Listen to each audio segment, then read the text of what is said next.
Welcome to What Are We Playing This Week, the show where I try to recommend to you some games based on certain themes, and this week's theme is The Sims, but not quite.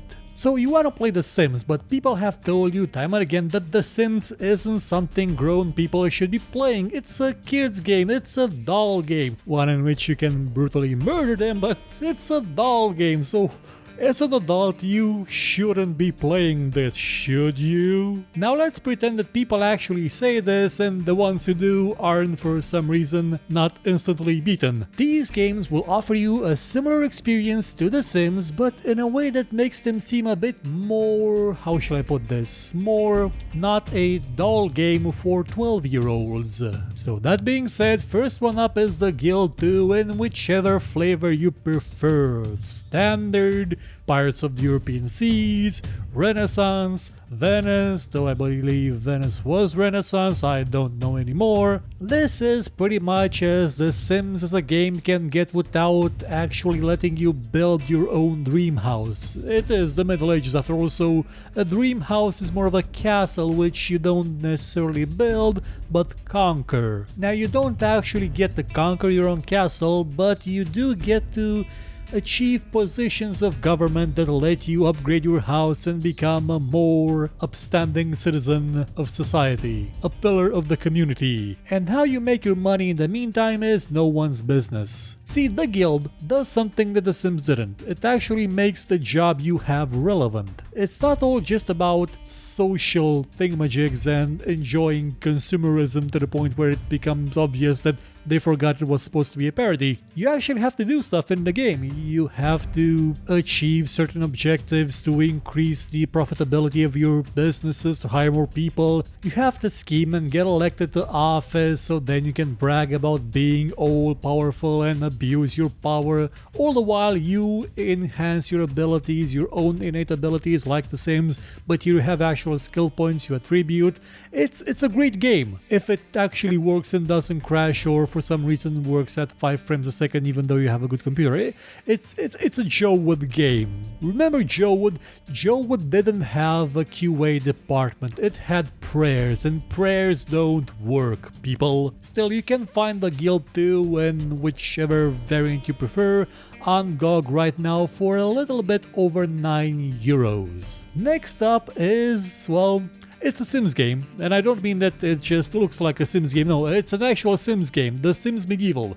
The Sims game everyone forgot, and I mean like everyone, even Electronic Arts. When they made a Game of Thrones tie-in expansion for a Sims game, they made it for The Sims 3. Yeah, they made the Dragons and Magic DLC for The Sims 3 and not for The Sims Medieval, which, you know, dragons, magic, you have a wizard in this game. You can be a wizard in this game as your occupation. This game differs a lot from the old Sims because, well, the setting is different and you enter in the game with a certain role. You can be a king, a queen, a blacksmith, a wizard, a sorcerer, that would still be a wizard, an executioner, a baker, a butcher, a knight, and you can use your job to do stuff.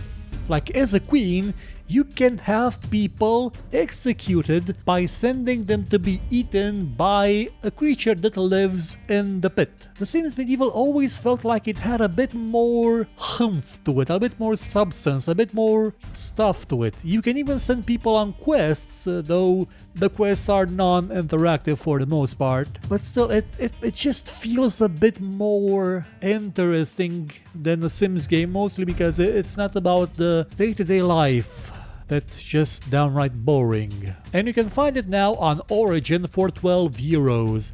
Though keep in mind, it will not work on Windows 8, 8.1 or 10. It's just Windows XP, Vista and 7. Very important fact to remember. Now I would have liked to recommend to you the singles games, but you don't seem to be able to buy them anywhere right now. They were sort of like The Sims, but with more nudity and fornication, even with 3 characters at the same time. But those games don't seem to be available for purchase anywhere, so in the and I'm gonna recommend to you a free game. Dwarf Fortress. Now, Dwarf Fortress is... how shall I explain this? If someone saw The Sims... if an insane person made The Sims. Like a really insane person decided to make The Sims. And that's what Dwarf Fortress is at its base. So sure, there's roguelike elements, there's all that simulation, there's all those thingamajigs, but at its basis, it's a Sims game, made by utterly insane people. But the right kind of insane people. You know, the kind of insane people that would make a replica of Michelangelo's David at an atomic level, and then use those atomic level sculptures to make a full-scale replica of the statue. They would. It's made by the kind of people that would do that. And you can find it for free on the internet. And that's it for this edition of What Are We Playing This Week. See you next time with more gaming recommendations. And remember, it's okay to play The Sims no matter how old you are. You're never actually too old to be ripped off by those constant DLCs that add back what was actually in the previous game.